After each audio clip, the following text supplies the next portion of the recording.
아모니 아들 유다 왕 요시아의 시대에 스바냐에게 임한 여호와의 말씀이라. 스바냐는 히스기야의 현손이요 아마랴의 증손이요 그다랴의 손자요 구시의 아들이었더라. 여호와께서 이르시되 내가 땅 위에서 모든 것을 진멸하리라.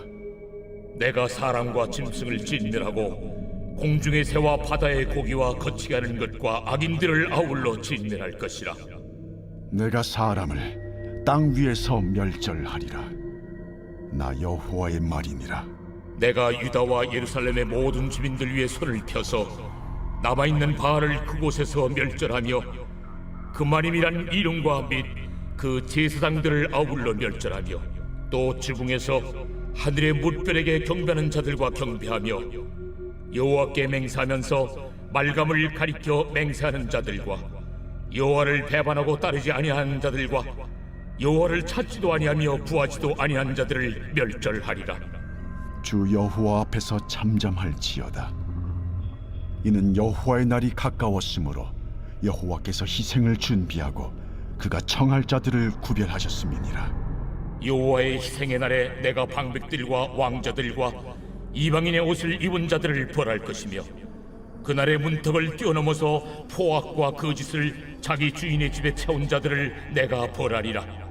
나 여호와가 말하노라. 그날의 어문에서는 부르짖는 소리가, 제2구역에서는 울음소리가, 작은 산들에서는 무너지는 소리가 일어나리라.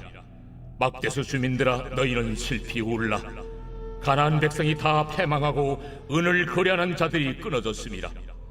그때 내가 예루살렘에서 찌꺼기같이 가라앉아서 마음속에 스스로 이르기를, 여호와께서는 복도 내리지 아니하시며 화도 내리지 아니하시리라 하는 자를 등불로 두루 찾아 벌하리니 그들의 재물이 노략되며 그들의 집이 황폐할 것이라. 그들이 집을 건축하나 거기에 살지 못하며 포도원을 가꾸나 그 포도주를 마시지 못하리라. 오늘 본문은 크게 세 가지 중요한 말씀을 전합니다. 첫 번째는 모든 사람이 여호와의 날을 분명히 맞이한다는 사실입니다. 물론 그 양상은 다르겠지만 이 땅의 모든 인생은 분명히 하나님께서 정하신 그 날을 맞이합니다.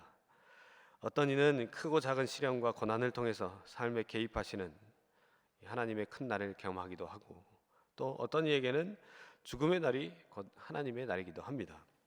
하지만 종말의 때에 하나님, 그러니까 예수님께서 이 땅에 임하실 그때 모든 인생은 여호와의 큰 날을 맞이하며 준엄한 심판과 구원의 어떤 판결을 받게 되는 것이죠.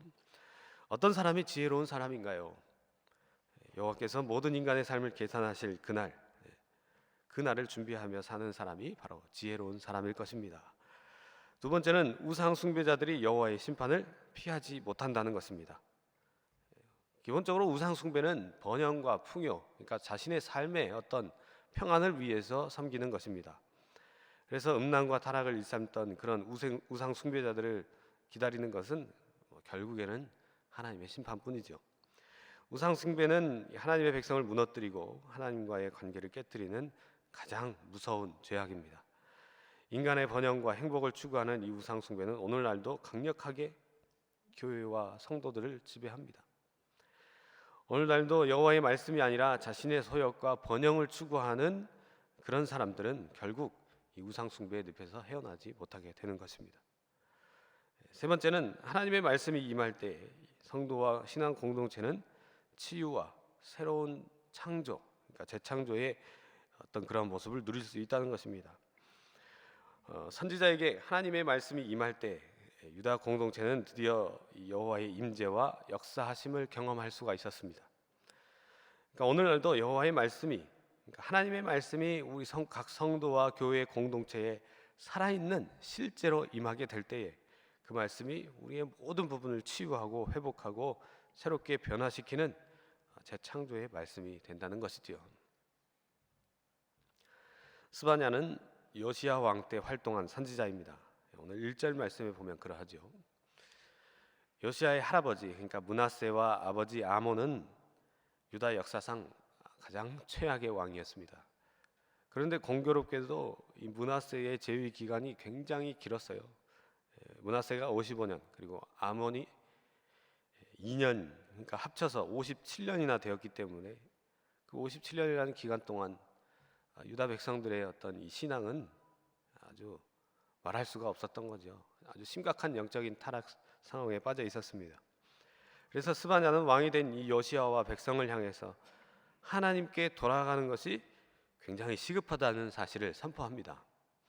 그래서 스바냐의 시작 부분은 그가 요시야 시대에 사역했다는 사실과 또 히스기야로 시작하는 그런 족보가 기록되어 있습니다. 스바냐 선지자는 하나님이 땅 위의 모든 것을 진멸할 것이라는 그러한 선언으로 예언을 시작하고 있죠.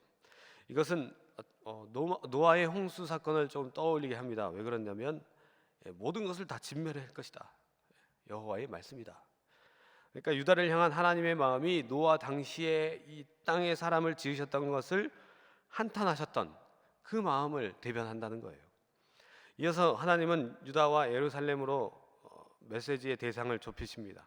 그러니까 온 땅에 임할 하나님의 심판에서 제외될 자가 아무도 없겠지만 하나님의 백성인 유다는 다른 나라들과는 다르리라는 기대가 있었을 법도 하는 내용입니다. 하지만 유다 백성도 다를 바가 없었다는 거예요. 유다와 예루살렘은 여전히 바알을 숭배하고 뭇별을 숭배하면서 하나님을 멀리하고 또는 하나님과 우상을 겸하여 섬기고 정말 이미 마음속에 자신밖에 생각할 수 없는 그런 상황들이 있었다는 거죠. 이들은 여호와 하나님을 배반했을 뿐만 아니라 그분께 아예 관심조차 두지 않는 사람들로 하나님의 심판을 피할 수가 없었습니다. 구원받아서 이 하나님의 백성이 된 성도는 오늘 이 말씀을 통해서 우리 자신들을 돌아봐야 합니다. 하나님을 인정하지 않는 이 세상의 문화에 휩쓸린다거나 또는 동조하는 이 어리석은 자들이 되어서는 절대 안 되는 것이죠. 이 세상의 모든 사람들이 악한 길을 걷는다고 할지라도 우리 이 믿는 사람들, 하나님의 백성인 성도들은 그 안에서 빛이 되어야 되고 또 소금이 되어서 그들을 정화시키고 그들을 새롭게 하는 뭔가 그런 하나님의 역사를 이루어가는 사람들이 되어야 합니다. 이 노아 시대처럼 구원의 방주를 짓고 그들을 하나님의 품으로 인도할 수 있는 자들이 되어야 한다는 거예요. 스바냐 선지자는 이 여호와의 날을 희생 제물을 드리는 날에 비유하고 있습니다.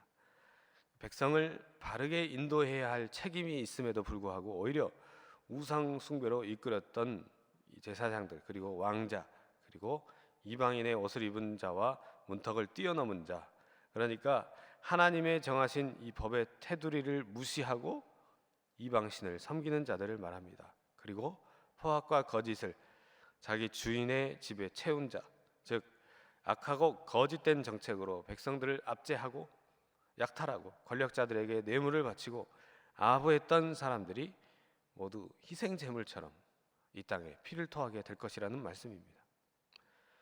말씀에 보면 그날에 북쪽에서 적군들이 쳐들어올 것이다, 그런 말씀이 있어요. 그래서 예루살렘 북쪽의 어문과 그 근처에 새롭게 축조된 구역, 그러니까 새롭게 생성이 된 그 구역, 그리고 왕궁과 성전이 있는 산에서 부르짖음과 울음소리 그리고 무너지는 소리가 날 것이다 라고 말씀을 하지요.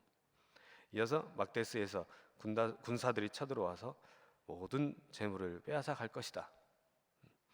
스바냐 선지자는 예루살렘의 여호와의 날이 임하게 되면 지금껏 예루살렘에서 여호와의 복도 기대하지도 않고 또 화도 믿지도 않으면서 무신론자나 다름없이 살던 자들이 결국에는 다 죽게 될 것이다. 그러니까 적군에 의해서 죽임을 당하고 그 재산을 모두 남김없이 빼앗기게 될 것이다 말씀합니다. 그러니까 신앙을 중요한 문제로 생각하지 않고 말씀과 진리, 복음에 대해서 아무리 설명해도 나와는 상관없는 일이에요 라고 말하는 사람들, 그런 사람들은 결국 그날에 임하는 그 하나님의 철저한 심판 앞에 모든 것이 다 사라지고 없어진다는 것, 그리고 그 모든 것을 빼앗기게 되는 그날에 그저 슬피 울 수밖에 없었다는 것입니다. 마찬가지죠. 하나님의 심판은 도적과 같이 임한다 그랬습니다. 주님께서 오실 날이 도적과 같다 하셨어요.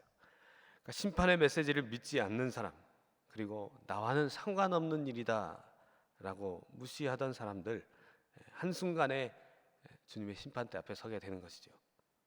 그러므로 우리는 늘 깨어 있어야 합니다. 하나님 앞에서 나 자신을 정결하게 지키고 세상을 향해서 하나님의 그 애끓는 마음, 하나님의 마음이 어디 있는지 우리는 분명히 알아야 하는 것입니다. 예수님의 다시 오심을 기다리는 이 대림절 기간, 우리는 늘 오늘이 마지막인 것처럼 살면 됩니다. 오늘이 마지막 날이라면 오늘 내가 주님 앞에서 어떻게 서 있어야 하는가, 이런 생각으로 사는 것이죠. 이것이 재림을 기다리는 주님의 사람들의 모습입니다. 그리고 한 사람이라도 더 예수님을 믿을 수 있도록 세상에 선포하고 증거해야 하는 것이에요. 그러한 인생이 물론 힘들 수 있죠. 나의 삶을 포기하고 그저 하나님께서 나에게 역사하시는 그 일에 생각하며 살아가야 하기 때문에, 그러나 그것이 지혜로운 사람의 모습이고 그것이 하나님의 사람의 모습인 것을 기억하시기 바랍니다. 오늘도 이 믿음의 길에서 그러한 모습으로 승리하며 살아가시길 주님의 이름으로 축복합니다. 기도하겠습니다. 아버지 하나님, 감사합니다. 오늘도 우리를 생명으로 불러주시고 또 그 생명을 가진 사람들로 이 세상을 살아갈 수 있도록 인도하신 그 하나님께 감사합니다. 하나님, 그 은혜만으로도 우리가 충분히 하나님께 감사할 수 있는 기도 제목이 됨을 믿사오니 오늘도 그러한 감사의 삶을 살아갈 수 있도록 주님 함께하여 주시옵소서. 하나님, 오늘 말씀을 통하여 또한 저희들에게 오늘 나아가야 할 길과 방향을 알려주시니 감사합니다. 하나님, 주님을 다시 오심을 기다리는 이 대림절 기간 동안 우리가 오늘이 마지막인 것처럼, 오늘이 마지막 날인 것처럼 늘 주님 앞에 서는 저희들의 모습이 될 수 있도록 주님 인도하여 주시옵소서. 날마다 말씀 앞에서 나 자신을 점검하며 또한 날마다 하나님의 백성들이 아버지 한 명이라도 더 주님의 품 안으로 들어올 수 있도록 아버지 하나님, 이 말씀을 증거하며 예수 그리스도의 그 십자가를 증거하는 그러한 삶을 살아갈 수 있도록 주님 함께하여 주시옵소서. 하나님께서 우리를 사용하셔서 이 땅에 하나님 나라를 날마다 정말 확장해 나가실 줄로 믿사오니 저희들을 사용하여 주시고 우리 백운교회를 사용하여 주셔서 그 모든 아름다운 일들을 이루어 가시며 하나님 앞에 영광 돌리는 저희가 될 수 있도록 함께하여 주시옵소서. 하나님, 또 특별히 태국 도입부문교회 봉헌 예배를 위해서 지금 태국으로 향해 있는 우리 담임 목사님과 우리 함께한 모든 성도님들을 위해 기도합니다.